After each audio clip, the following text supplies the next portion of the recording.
Hello, crazy running people on the internet. Massive thanks to you who watched my previous video about my experience of running Buttermere Skyline race. If you haven't seen it yet, I'll put a link down below. And guess what? After that race, I have somehow ended up fourth at the Golden Trail National Series. You know what? That is so crazy.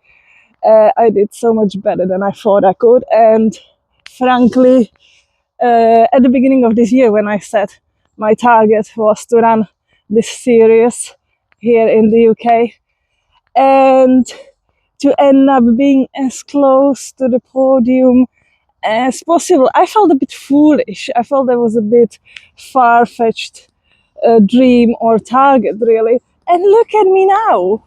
I could not have been any closer to the podium except being actually on it, right? I mean, yeah, I'm super happy, super pleased. And actually that took me to like a strange point. I feel like I'm at crossroads, or more like T-junction really,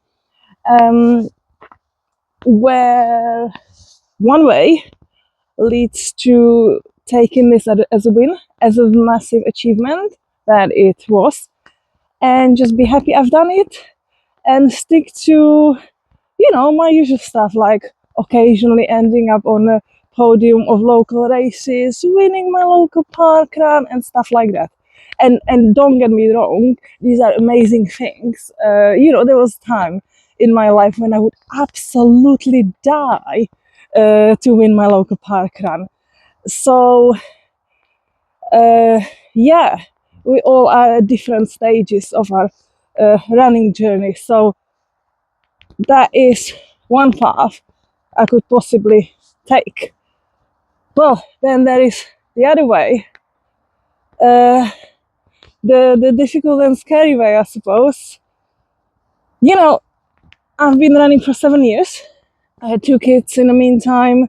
So if I could achieve this by just like randomly running around, never having a coach, never actually following a written training plan, if I can achieve all this, what else can I possibly achieve if I really, really focus and if I really, really put some hard work in? So yeah, that's the other option. Just like go for it, absolutely all out. And that is the less comfortable, harder, definitely more expensive, but perhaps more rewarding option. And I will have to think about it. So I guess logically it would make sense for me to say, been there, done that, and I'll be happy being, above average, which is great. I recently watched a video made by Mark Lewis when he speaks about how happy he is being just above average.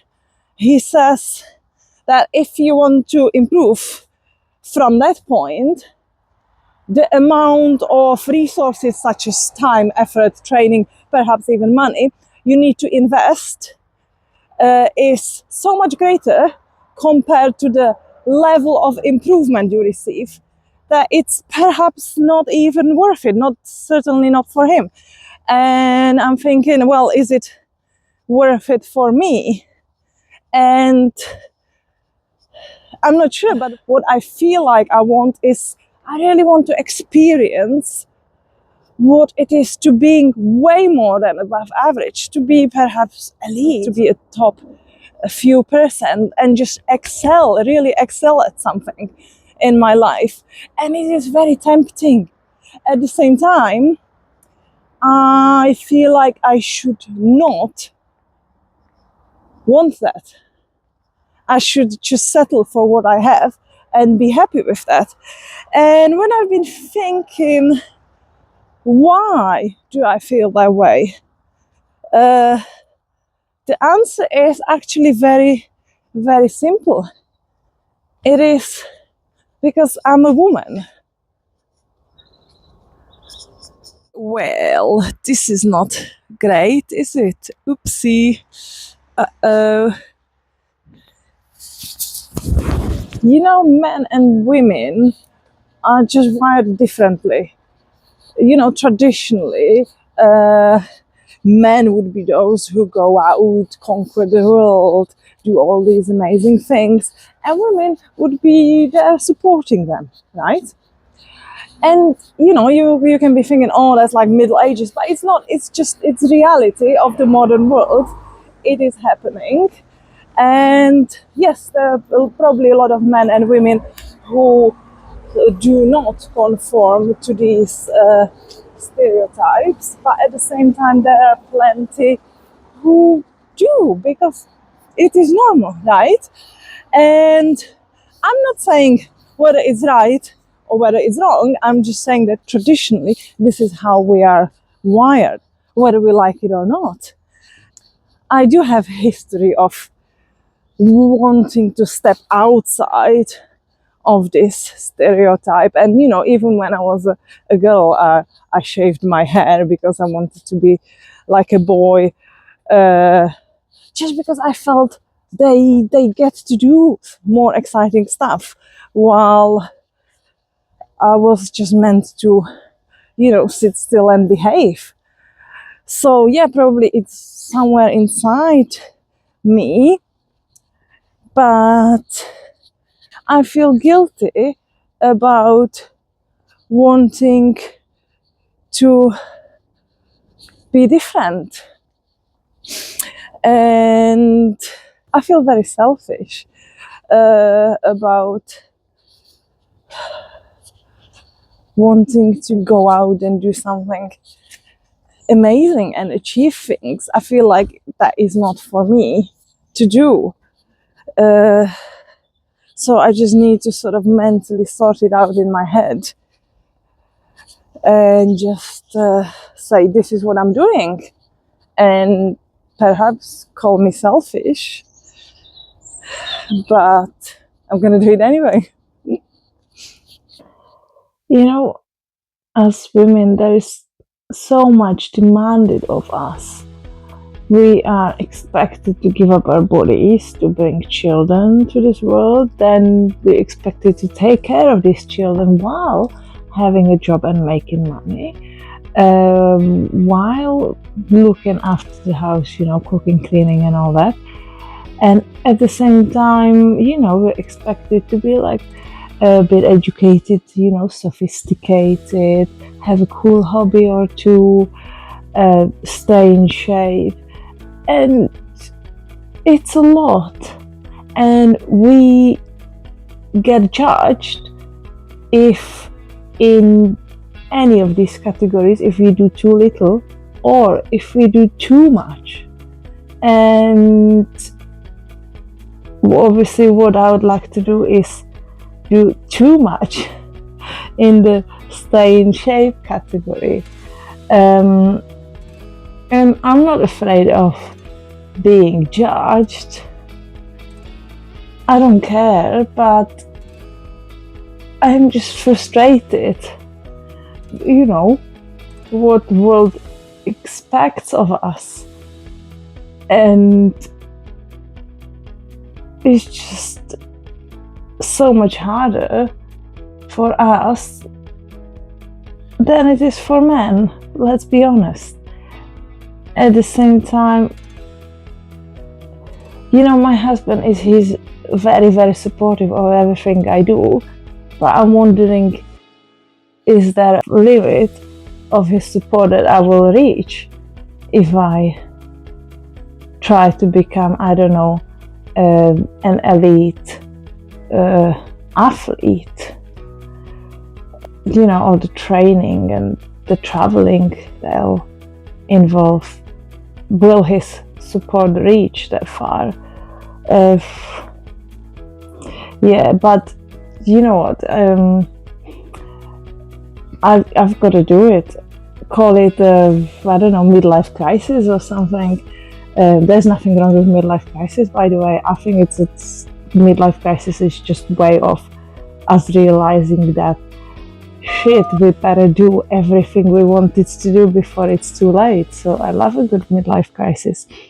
So yeah, I'm just gonna do it. I have to do it, because I don't want to grow old and just sit here on the sofa and say, oh yeah, I could have done this and that, but I chose not to. I can't do that.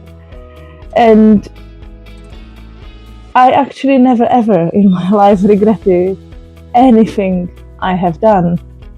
I regretted some things, but usually those are the things that I have not done. So I'm doing this. It's like no question about it. I'm doing this, right? Also, what it is that I'm doing, yes.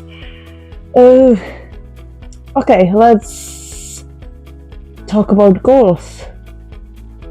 Goal number 1. I would like to be top 3 in the National Golden Trail Series in the UK. I was 4th this year, and it's an amazing achievement, but at the same time, I'm a bit sad because I could have been running the mountains in the final, and I'm not. And I will do everything I can to be there next year. So that's my target number 1. Number 2, in the process of getting fit, I can as well run sub-3 hours marathons, because why not? For my dad, if you're watching it, it'll be for you. And maybe I'm playing with the idea of running. Those are very, very ambitious targets, but yeah, hey, I said it. So I guess it's out there, and I better get some training in, right? Yeah, it sounds quite scary. It sounds really scary. It sounds almost foolish to say that, but if you don't try to do all the scary stuff and reach all the foolish dreams, then why are you even alive, right? And do you have any crazy dreams? Or have you reached and achieved any crazy dreams you didn't even think you could? Let me know. Let me know in the comments. Inspire me. Give me some energy, because I am terrified. I am genuinely terrified. So guys, the decision has been made. I am going all in and all out. Yes. And it's not gonna be easy. But I'll do it. I'll do it, well, mainly for me, but also for you, honey. And for all of you, to show you that you can be, I don't know, in your late 30s, have 2 kids, and still try to reach for your dreams. So subscribe and follow my journey to see how I'll tackle everything. It's gonna be crazy. Let's go! Let's go! So please subscribe.